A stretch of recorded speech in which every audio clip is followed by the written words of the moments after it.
guys, it's Megan from Girls Gone Right. And this is Peyton, and we have Annika Van Nest with us. She is the owner of Prickly Pear, so we are actually in her coffee shop today. We are so excited to be here. Yeah, look at us doing things. This is so cool. This is actually our first off-site podcast. So fun. Yeah. Besides, we went to Dallas and did something, but like this is our actual first legit on-site. A coffee chat. A coffee chat. And not to mention, we're in the heart of downtown Nashville at the Batman building, which is pretty freaking so sweet. Cool. Yeah. It's true. This is a great location for a coffee shop. So Annika started her business. It actually launched in May. So the coffee cart has been kind of my bread and butter for the last 3 years. That was my little COVID passion project. Aww. This little guy opened, May 15th, so about a month ago. That's amazing. Yeah. So it started from a coffee cart. That's Oh my great. gosh, it was like a folding table and a Party City tablecloth. It was totally like COVID, everything's closed. Messed around with coffee. I graduated high school that year, and oh my gosh, we were so young and just started a business. I graduated high school that year, and I wanted a coffee. I had worked in a coffee shop and was like, I want coffee at my graduation party. That who knows if it's gonna happen, kind of thing. So I just bought a machine and started playing around. I was working so much senior year that I was making all the same unemployment checks as the rest of the world. So I took all of my unemployment checks and put it into the business. Wow, good for you. And I sat there and I'm like, I could save this money, but the whole point is to stimulate the economy right now. And I was like, well, I'm never gonna have someone paying me $600 a week for nothing. So let's invest it. And I never would have thought it would be this, but oh my gosh. Yeah, it came out of a boredom. That's so amazing. Awesome. Where did the name come from? Sweet. A prickly pear is a type of cactus. And I never liked to be touched growing up, and so that is what my dad would call me. Oh, happy Father's Day, Dad. That is my ode to him. So he'd always go to hug me, and I, especially in middle school, you're like, ew, Dad. Yeah, and you're too cool for it. He would announce every time, oh, everybody, she's a prickly pear today. And he was trying to give me crap because you don't tell a cranky person they're cranky. You know? And I was like, well, joke's on you. It's not my brand. You now have a business out of it. That's so awesome. You started this at such a young age, and you said that you were working so much your senior year in high school. So were you just always a hustler and working so hard? I was obsessed with Starbucks and country music, and by the age of 13, what a combo, right? Literally, by the age of 13, my mom was like, "I'm not buying you any more coffee, and I'm not paying for any more concert tickets." So I was like, wow. "Shoot, a girl's gotta do what a girl's gotta do." I lead a very lavish lifestyle. 100%. So I got my first job at 13. Whoa. And worked in a little general store in Minnesota, where I'm from. That was my first time ever making coffees and all that jazz. And then just loved it. I loved being around the older people. I loved making my own money. I loved being on a routine and a schedule. And I loved business. No matter where I was, I loved the logistics of things. And just ate it up. And so everyone in high school was doing sports, and I would go to work. I love that, though, because it probably instilled a lot of really great values in you and a work ethic. It did. It Obviously. totally did. It did, and it served me well later on, because every time I went to apply for a job, I had things on my resume that proved that I was here to work and ready to work at a young age. I got my first corporate job at 20 without a degree, and I met him at a baseball field, and we just started chatting, and he offered me a job by the end of the conversation, which is a huge God thing, right place, right time. But I think also it served me well just getting to be here's my track record. I promise I'll give you my all, you know? I feel like that's also, so it not only instilled work ethic values in you, but I think kids nowadays have such a problem with social interaction. Yes. So that probably helped you a lot also. To be a 20-year-old talking to some random guy at a baseball game. 100%. It probably impressed him thoroughly. And I think that I always used to my parents always got compliments on that growing up of wow, your kids speak to adults so well. For me, that's an honor. I appreciate that. But it also makes me sad that that's something that really stands out like that. That I wasn't the kid on the iPad at the restaurant or whatever, that I wanted to sit here and talk to strangers and know your story and get to know you. It just makes me sad that that's was such a standout something to even comment on, because that should be the norm. And for generations, that's how we learn things. That's how we respect our elders and talk to our elders and hear all the stories. Yeah, all the things, you know? Yeah, I completely get that. I think we just live in a world, especially during COVID, it really enhanced this feeling of lack of communication skills. It grew it even more. 100%. And we're seeing that today of the iPad generation getting older. Now they're just on TikTok. They don't know how to talk to people. No one knows how to talk to anyone. And it makes life very hard when we just don't know each other's stories. No one cares. No one has the empathy or compassion. And we were talking earlier about like, what would Jesus do? And it's like, man, he went and he sat with everyone and just storyteller. Exactly. But he just like, I just picture if Jesus were to come back today and sit right here, he knows how many hairs are on our head, yet he would still sit here and be like, I weep with you and I mourn with you and I rejoice with you. Like, tell me about you. And we just miss that so much. And I think in missing that, we miss so much joy that like does exist.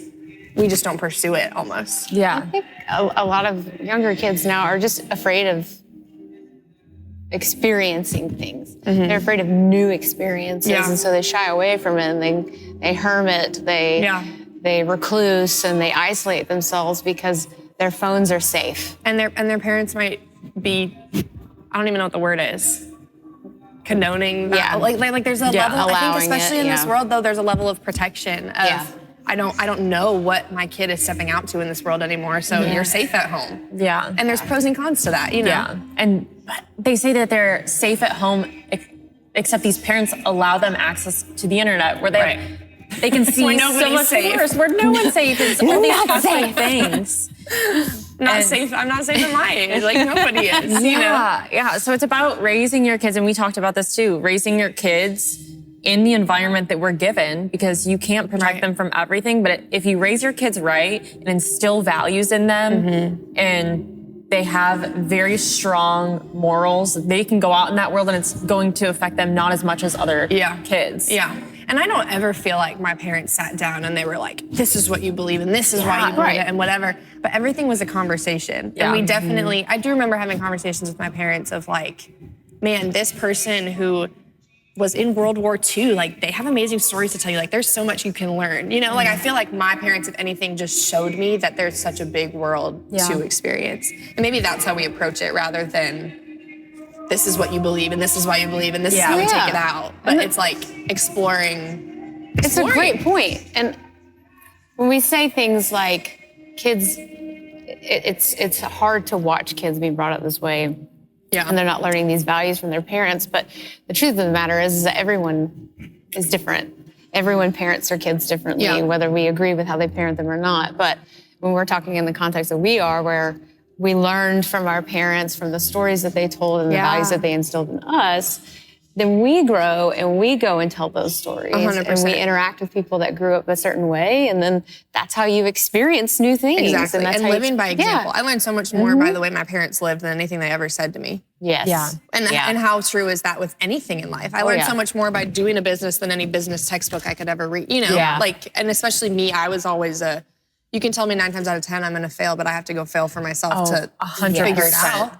And there's probably so many people that are that way, but we don't try. I think my parents, especially growing up, they would tell me, don't do this. And I wouldn't listen. You have to figure it out for yourself. They would give me good advice and they're like, this is what you should do. And I'm like, that's great that you think that, but I want to make my own decision, even if it's wrong, because I learn way better from my mistakes. If I make a mistake, it's really, I'm going to remember that next time when I come to the same predicament. I will remember that mistake. I learned the consequences. And I think it's a character building moment. Is a lot of these kids, it's not like they're wild and out doing bad things. They're doing absolutely nothing. So they're not even putting it out there to make a mistake to learn from. So it's, to me, mistakes is the best way to build your character. The best way to actually do that is fail. Sometimes you have to fall flat on your face. And get back up, because picking yourself up takes a lot of and character. Resilience can't be taught. It has to be experienced. It has to be learned. It has to, And I think that's also to the detriment of this generation too, where they're so afraid to fail. They don't even try. They're not even trying, which goes back to what I said earlier about they're so afraid to experience new things. But I think it comes back to they're afraid to fail. And then that's not going to develop any sort of interactive communication skills down the road. And it's only going to set them up for more failure. Right. And then it's going to cause depression and all kinds of anxiety. Yeah. I mean, think about it in the context of small business. When it's this next generation that gets to be the one that we all support local. Are we going to be afraid to, like, this is the biggest way I could fail, you know? Yeah. Like, it's really scary. This is the scariest thing I've ever done. But I just hope and pray that the next generation would keep that going because, I could stand on my pedestal about how amazing America is for the fact that at 21, I get to have the opportunity to do this. Yeah, which in a lot of countries, you can't do nearly anything like this. Or that I get to have a coffee shop, let alone have a coffee shop, but have a coffee shop where I get to stand back there and make coffees and put Bible verses on my cups or, you know, all the things. Like, that is just... America is so good, and it is such a privilege and an honor to be living in a country so free. And I think that's what so many people get wrong on the left is they criticize our country by saying it's not free and that we're controlled and everything's hateful. But like you said, you live in a country where you have vast opportunity. And that's the American dream to me. The American dream is not that you move here, you immigrate here and you are handed everything. Which immigrants are the hardest working people because they have learned that. They have lived in countries where they didn't have those rights. But to get to come here and even have the opportunity to say, man, I can literally go online and form an LLC and there are resources for me and there are going to be people that will cheer me on, you know? And if you have a dream in your heart and you want to start a business, you can do that. Right. And whether or not it fails, like, that has nothing to do with America. It's still hard, as it should be, because this isn't easy. But there are countries where I, as a woman, would not even be allowed to drive a car. You know, so it's like I think we just neglect to see some of the really basic things of what a privilege this is. Yeah, that's incredible. So when you started this and you started your storefront a month ago, have you ever felt... It's crazy, isn't it? I did do that right there. That's all me. Have you ever felt like you were going to fail? And when you have those moments, how do you deal with it? Man, that's so good. The very first week, I didn't know how I was going to make payroll. 100%. Did not know how I was going to make payroll. And I just remember, like, I left a salaried job where I had health benefits, and I went to the pharmacy last week, and she told me how much my medicine was now without that insurance, and I cried to the pharmacist. Oh my God. And I was like, it's not even about you. It's just like a buildup of, man, this is tough. Stepping into entrepreneurship and leaving those things that make life comfortable. Yes, for sure. But also, I mean, I could get on another pedestal of, like, who am I to say that I get to live in the comfort, right? Like you talked about, like, so much character growth. And if this is where the Lord has me, then who am I to say no? So to answer your question, yes, I think about failure every day, not in a way that's unhealthy, but in a way that I have employees that rely on me, and this just is a responsibility that I carry. And I think actually over the last 2 weeks, I would say I've just been really convicted of, like, I know that the only answer when I feel that way is to be in prayer. And I don't think I was doing that. So that was something that I've really been wrestling with these past 2 weeks of, man, like, I'm standing here saying that this is God's, but, like, I'm not giving it to him because I'm not even running to him first. You know, I'm running to tears instead. And there's nothing wrong with that, but they should be tears in prayer. And, like, I just want to steward that well. That is the best way to approach these fears. And when I'm dealing with something and you have a situation in life and it feels like you're going to fail and it feels like things are falling apart, it feels even worse when you stand in it alone. Oh my gosh. Rather than when I have my moment with God, it feels like nothing. Like, I don't know why I'm crying over this, because He's so much. My faith is so much stronger. He is going to lead me to where I need to go. So if this is going to fail, it's going to fail, and it's going to fail because it's supposed to. There's a purpose, there's a reason. That it would, you know? So then when you just get all worked up and you put everything in prayer, rather than getting in your own head and trying to deal with it by yourself, for yourself, you're thinking of yourself first. And worshiping yourself. It really shifts everything. And especially in entrepreneurship, when you're taking a big risk, it's like about listening to God and all the fears that come along with it. Yes, it's very scary, but if you're doing it with God in purpose, God is going to lead you. I think I was convicted too of just like, I was totally putting God in a box to say like, he's going to bring me this far, but then not continue to walk with me. You know, like, and then when I like vocalize that, it's like, that's so silly. That's so silly. He's not going to bring me this far. And he's been so kind and like, well, like, this all of a sudden he's like, here you go on your own. Like, no, that is not the God we serve. And we serve a God with a faithful track record. And he's, well, even if that means failure, like that's still his, you know? Yes. And I have failed a lot. I failed relationships, friendships, jobs. I haven't gotten jobs that I really wanted. And in the moment, it feels like pain. You feel disappointed and you're like, why didn't this work out? I wanted this, but it's, why are you starting with I, first of all? Like, I wanted this. This is what I want. That's so good. Stop talking about I and don't focus on that. But a few months later, when you're out of that season, when you're out of that feeling, you look back and you're like, that's why it didn't work out. God wanted to show me something else. God had to walk me past this, past what I thought I wanted. Because what you want and what God has planned for you is not always the same. How many times in your life have you thought you wanted, she knows exactly where I'm going with this. You thought you wanted something and then in the end, his plan is better. You're like, gosh, I'm so glad I didn't get what I wanted. Like, I would say probably the start of this year. So my brother passed away 12 years ago, or actually 13 years ago. And my relationship with God kind of diminished. Because I was just angry. I was bitter. 100%. And it wasn't until probably the beginning of this year where I started to communicate with him again and put my trust in him. And I have seen so many failures as far as like my music career, jobs, friendships, and I got really discouraged over the last 2 years, I would say, and I fell into a dark hole of depression. And this year, I was finally like, I'm not gonna seek anything. Like, you know what I'm good at. You gave me these talents. I don't know what to do with them, but I'm tired of looking. So just show me. And then so good. we met.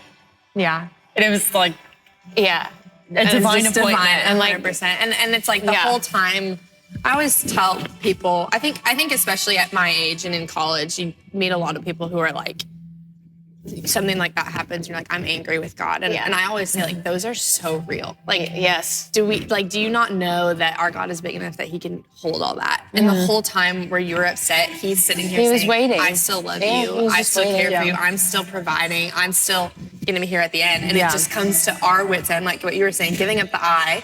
And like you were saying, like, I'm tired of seeking this. Right? Like, I literally can't do this on my own. That's totally part of my testimony of like, God, throwing up my hands, like, I literally can't go if this isn't us together. That's so sweet. I love that. I love that that's y'all's story. And what a cool testimony. I mean, and then just to see how this is going to grow too is going to be, it feels like continuing. A divine appointment. And I think a divine appointment is so real. It's a moment where you really feel connected with God. It's like, okay, he's listening. I feel like I'm supposed to be here. Everything's happening for a reason. It just feels like right place, right time. And you feel really connected in your faith. And when you are walking in your purpose, it always feels like a divine appointment. You wake up every day, things happen. And although it's hard work, hustling and working all the time, but there are these things where you take a step forward and it feels like, this is exactly where I'm supposed to be, and God is letting me know. I think that's where I'm starting to feel. Just feeling like I can breathe. It's also like a sweet, like when we started the coffee cart, we would do catering and we would do it. My weekends were all events and weddings. And I love that. And that's great. But then Monday morning rolled around and I'm either a student or an employee or whatever. And so now it's like, okay, this is full time. And as scary as it is, there is a freedom of knowing like, man, this is what I've prayed for so long that I do feel purpose in this. I call this my coffee ministry of like, not necessarily that someone's going to walk up and I'll be like, hey, Peyton, here's your coffee. Do you know the gospel? I mean, heck, I'll do it. You know? I'll do it. But like getting the amount of conversations I get to have just while I'm making someone's coffee. And it's more of like, hey, so-and-so who works in the building, I know your mom was in the hospital last week. Like, I've been praying for her. How's it going? So just the ministry of, like we said, like Jesus would come and sit with you. And that's what I want this space to be. And so I think getting to wake up every day and having this weight of, man, this is a responsibility, but also trusting, like, he has gone before me. He has prayerfully answered that this is what he has, because it exists, literally for that reason alone, because it exists. And my purpose is to glorify him in all that I do, no matter what that looks like. And so if this opportunity is going to let me do that, then I don't need to question it. That's an incredible way to run a business. That's the way to run a successful business. And I think it's so important to focus on truly what would Jesus do.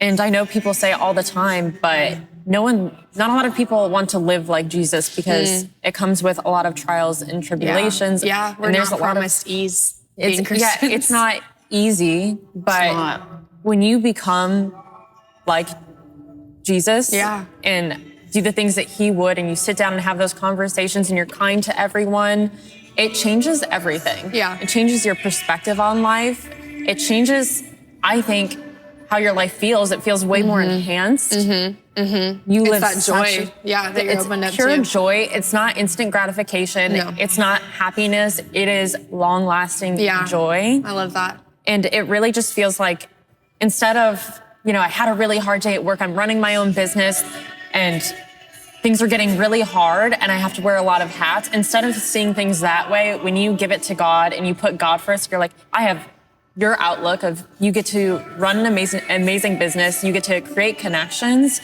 and you get to build this thing in light of God. Right. And you look at everything as a blessing rather than, I have to do this. Which is so much easier said than done. Like, I don't want to sit here and act like that's my attitude every morning when I wake up, because it's not, It's still so hard, but I think just, I have to that's where I have to come to when I'm realigning myself of, like, what a blessing this is. And just to get to be used in that way, is really sweet. It's an amazing thing to do, and to be so young. I know. I'm just in awe that you are. Guys, she's only 21 years old. That is nuts. This is incredible. You're wise beyond your years, and I know. It feels less common to see young people so wise in doing things that are so mature, and thank you, doing things, giving back to the world, and doing things like this, starting a business. That's absolutely incredible. And you don't even have a college degree yet, and you were able to do something like this. One more week of saying that. But to be a business owner and not have a college degree, I think is incredible. Which is another America thing. I mean, you can go to college anytime you want. I think that's incredible. And we have this generation and a world telling you that you need 4 years of college, but for what? What does that degree get you? No, and I'm so thankful that that was important to my parents. I'm thankful that it's a gift that they wanted to give me. I am so thankful. I think if that wasn't something that they were gifting me, it's not something I would have pursued. Because this started when I was a senior in high school, and I always knew I wanted, the dream one day is a coffee shop and yoga studio. So kind of a shared space. That's always been my dream. I thought maybe like when I was 30 kind of thing. Maybe like pre-kids, but like out of college, married, settling in, whatever. No, it happened when I was 18, which is so sweet. But it also meant that by the time I came to college, I'm already doing what I want to be doing. Why am I spending $50,000 a year to read about what I'm doing? When I can go do it and learn in real time what it looks like to do a P&L or to have to draft things or pay my taxes, whatever. And so I'm so thankful, and I know that it will serve me well. But I can also definitely vouch for the fact that, I mean, while I will have the college degree, I am also proof that you don't necessarily need it. Yeah, that's incredible. I'm a firm believer that college is not for everyone. No. I tried it. It's amazing, but it is so not for everyone, 100%. No. Yeah. And there are so many other things that you can do. You can be an entrepreneur. You can go out and start your own business. And I think telling people that they need to have a 4-year degree and they need to go to college and they need to sit in a classroom for 4 years, it prevents young people from wanting to start a business. Because they get a college degree. They get a college degree. They want to go work at a corporate company now because they have this degree. They want to make immediate but money. then climb the ladder and you're working your butt off to make all this money, right? For someone else. Right. Yeah. Like at what cost though? That's the thing is with every yes, there's a no. And so you're trading in who knows what for this because that's what you were told you always had to do, you know? I don't understand where that structure came from where we spend 16 plus, depending on your degree, years in school. That's so much time of your life taken away. I mean, and then you're in debt. Yeah, and then you're in debt. Yes. Obviously, like K through 12 is important, but like to spend an additional 4 years plus, like I said, depending on what you major in. Yeah. That's so much. Yeah. So much time. That'd be interesting to break that down and go back in history and be like, so young. Which generation did we decide that this was the only way? It's so young. I mean, and to put that pressure onto somebody so young, like an 18-year-old, like you have to decide what your major is. They do not know. I'm 33. I don't know what I want to do until now. Like, I didn't know what I wanted to do until just recently. And I'm like, let's freaking do it. We won't ever know. Like, you know what I mean? Like, that's just not, it's not a luxury that everyone gets, to be honest. And it's okay not to know. And the only way to figure that out is to go out and experience. You need these things. You need to go out and experience. And I think even at 18, if you decide to go to college, you can still go and not necessarily know what you want to do. Exactly. And I think there's such a stigma around that too. Of, oh, I'm going to go and be undecided, or I'm going to transfer majors or whatever. Like, you don't have to have it all figured out. You don't. No, you don't. And you shouldn't, because we make plans and hear God laughing. Like, are you kidding me? That is so true. And I used to be a 5-year plan girl. Yes. I had a vision board for my 5-year plan. And I guess my like real testimony is in my last relationship, it was almost for like 3 years we dated. And I was such a 5-year plan. Like, I'm like, I want to get engaged. I want to get married. I want to have kids. Like, this is in my 5-year plan. No ifs, ands, or buts. We're not changing the plan. This is what I have planned for myself.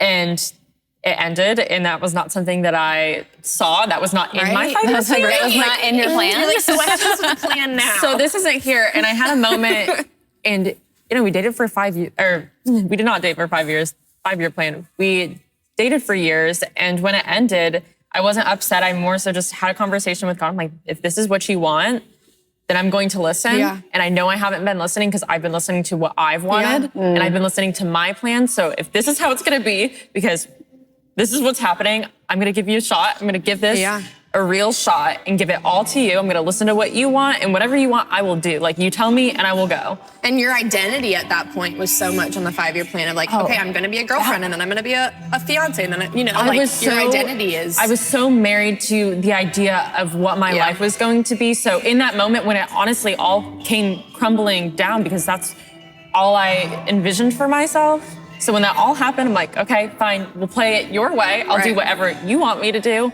because obviously this is not going to work out. So I gave it all to God in that moment. And when things ended, I had so much peace with it because I know God didn't want me to be there. And when that happened, my whole life changed so fast. I got my dream job. I moved to Nashville. Everything started happening at the fastest rate. And I think it's because I finally I threw away my 5-year plan. I don't do that anymore. I don't set goals for myself. I don't have a vision of what I want my year to be or what I want to happen within the next year. I pray about it. And whatever God wants me to do, if he wants me to do something totally different tomorrow, okay, fine. I don't really like that because I'm not very good with the flow, but I'll do it. So I think when you live for God and you listen to him, your whole life changes, because I think we get so married to the idea of what we want.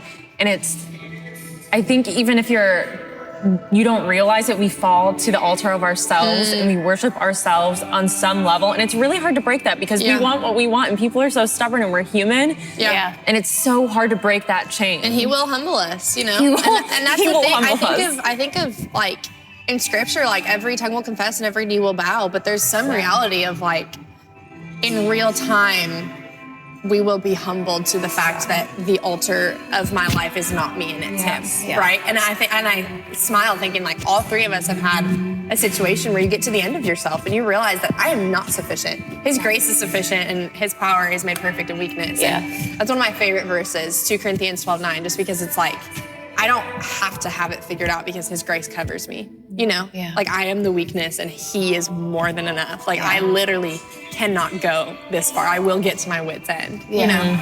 Yeah. Which I love. And I think of the 5-year plan. Are you kidding me? I would never ever imagine, and there's sweetness about it. They're all celebration things, but it's also a lot that in 6 months I'm going to open a store, graduate college, and get married.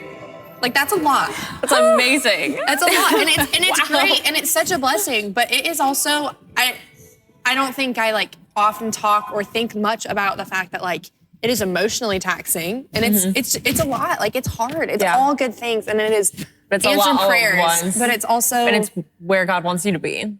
Yeah. But I just I laugh at the 5-year plan because I'm like it's okay 6 months instead. It is humbling. It is humbling. And when we have these 5-year plans and when we're set to these goals, I think we get stuck in a sense of praying small because we limit God. We put him in a box. But because you have a 5-year plan, maybe you set really high goals, but maybe God has something way bigger for you. Yes. So we don't pray big enough. Yeah, 100%. And I think sometimes, maybe you have outrageous goals and you want to start your own business and be the CEO of a business, or you want a big, big promotion. But what about if God has something in plan that's way bigger than all of that?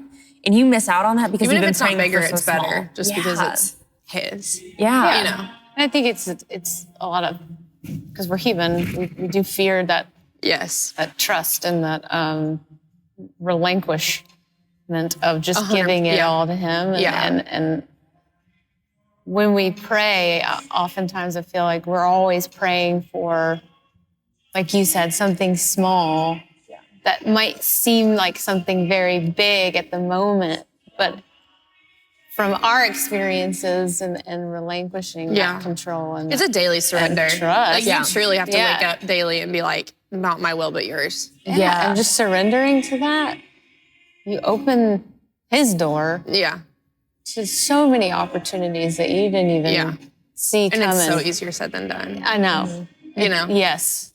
But so much easier said than done. When you pray small for things, okay, I applied for a job. I really want this job. This is a really good job. It has really good security. That's a great example. Maybe that's too small because maybe God wants you to start your own business and share your faith and connect and have conversation. But you are so stuck on what you want and this one little win for yourself. And sure, that's a great thing. Yeah. But there's so many other things out there. And imagine what it's like to be God, just like looking down like, oh, and she just wants this job. I have something, you are going to change the world. I can't wait to sit with him one day and just be like, what did you think when I made this decision? So it's like, when did you actually audibly laugh at that point? You're like, okay, so in this moment, remember this, God? What did you think of that?